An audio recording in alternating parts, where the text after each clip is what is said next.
नमस्कार दोस्तों, आदाब, गुड मॉर्निंग।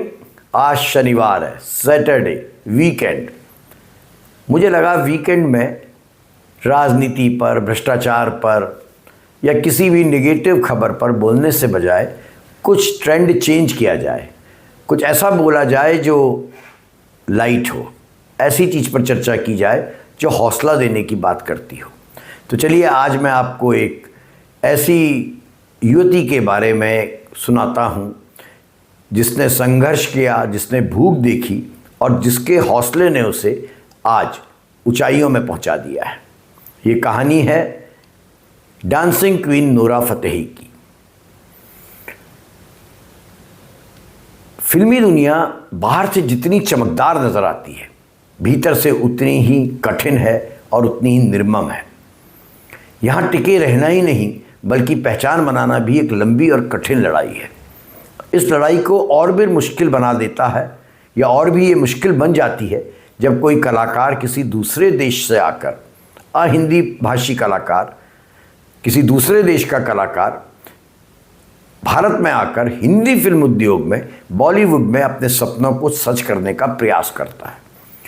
ऐसी एक संघर्षपूर्ण लेकिन प्रेरणादायक कहानी है नूरा फतेही की, जिन्होंने अपनी मेहनत और जिद के दम पर हॉलीवुड में वो मुकाम हासिल कर लिया है जिसका सपना बॉलीवुड जाने वाले, पूरे भारतवर्ष से जाने वाले हज़ारों लोग देखते हैं और मुंबई पहुंचते हैं। कनाडा में जन्मी और पली बढ़ी नूरा फतेही का भारत आना कोई सुनियोजित योजना नहीं थी जैसा वो बताती हैं, बल्कि ये एक बड़ा जोखिम वाला फैसला था। जब वो मुंबई पहुंची तब उनके पास मात्र 5,000 रुपये थे। ना कोई जान पहचान, ना कोई मजबूत फाइनेंशियल सपोर्ट सिस्टम, और सबसे बड़ी बात हिंदी भाषा का ज्ञान ना होना। एक अजनबी देश में बिल्कुल नए माहौल में खुद को स्थापित करना निश्चित रूप से नूरा फतेही के लिए आसान नहीं था। शुरुआती दिनों में नूरा मुंबई के एक 3 बेडरूम फ्लैट में 9 लोगों के साथ रहती थी। निश्चित तौर पर छोटे छोटे फ्लैट हैं मुंबई में, और उसमें 9 लोग रहते हों तो जगह की कमी होगी, सुविधाओं का अभाव होगा, और मुंबई जैसे महानगर में महंगाई, बढ़ता खर्च। कई बार नूरा फतेही का आत्मविश्वास डगमगाया। खुद उन्होंने एक इंटरव्यू में बताया था कि उस दौर में वो 2 अन्य लड़कियों के साथ एक कमरा शेयर करती थी और कई बार खुद से सवाल करती थी कि आखिर उसने ये फैसला क्यों लिया। पैसों की तंगी इतनी गंभीर थी कि कई दिनों तक नूरा फतेही का भोजन सिर्फ एक अंडा और रोटी तक सीमित रहा। सपनों को जिंदा रखने के लिए नूरा फतेही ने वो सब काम किए जिन्हें अक्सर लोग नहीं करते हैं, इग्नोर करते हैं या बचना चाहते हैं। मॉल में सेल्स गर्ल्स के तौर पर काम किया, वेट्रेस बनी, और उसके बाद जो टेलीकॉलर की कंपनियां होती हैं वहाँ भी नौकरी करी। टेलीकॉलर के रूप में वो लॉटरी टिकट बेचा करती थी, जिससे उन्हें सैलरी के साथ थोड़ा बहुत इंसेंटिव भी मिलता था अगर ज़्यादा लॉटरी के टिकट बेच पाती। हालांकि ये नौकरी भी ज़्यादा समय तक नहीं चल सकी। उनका पूरा ध्यान अपने असली टारगेट पर, लक्ष्य पर, डांस और अभिनय पर टिका रहा। लेकिन इस सफ़र में उन्हें बेहद कड़वे अनुभवों से गुजरना पड़ा। शुरुआती दौर में जिन बॉलीवुड के एजेंट्स के जरिए उन्हें काम मिलता था, वे उनकी कमाई का एक बड़ा हिस्सा खुद रख लेते थे। नूरा को बहुत कम पैसे मिलते थे, लेकिन सपनों को पाने की जिद चलते नूरा ये सब सहती रही। लैंग्वेज उनके लिए एक बड़ी प्रॉब्लम थी। हिंदी ना आने के कारण कई ऑडिशंस में उन्हें रिजेक्शन झेलना पड़ता। संवाद बोलना, निर्देश समझना और सेट पर तालमेल बैठाना उनके लिए बेहद कठिन था, लेकिन उन्होंने इसे कमजोरी नहीं बनने दिया। धीरे धीरे हिंदी सीखी और अपनी कमी को अपनी ताकत में बदल दिया।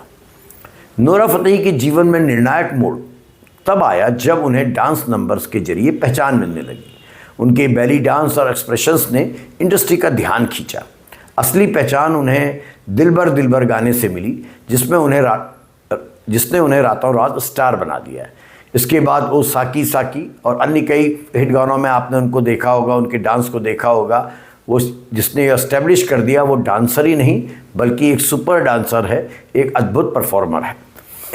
नूरा बॉलीवुड के बड़े मंच का हिस्सा इसके बाद बनती चली गई। अवार्ड शोज, स्टेज परफॉर्मेंस और अंतर्राष्ट्रीय इवेंट्स में नूरा को बुलाया जाने लगा, जिससे वो ग्लोबल आर्टिस्ट बन गई। और आज वो ना सिर्फ फिल्मों में नज़र आती हैं बल्कि कई अंतर्राष्ट्रीय प्रोजेक्ट्स और ब्रांड से भी जुड़ गई हैं। दोस्तों, नोरा की कहानी अकेली नहीं है। बॉलीवुड में उनसे पहले भी कई विदेशी मूल की कलाकारों ने संघर्ष के रास्ते से गुजरकर पहचान बनाई है।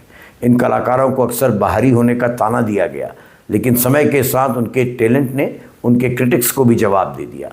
नोरा फतेही ने इस परंपरा को आगे बढ़ाया और ये साबित कर दिया कि मेहनत और लगन के सामने सीमाएं लगभग बेमानी हो जाती हैं।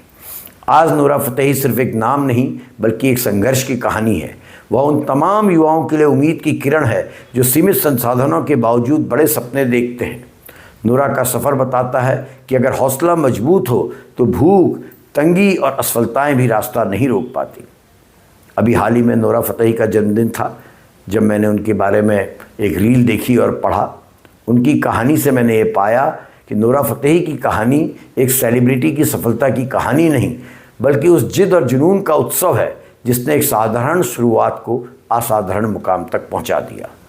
आपका दिन शुभ हो और कल इतवार का दिन है, वो आपका शुभ हो।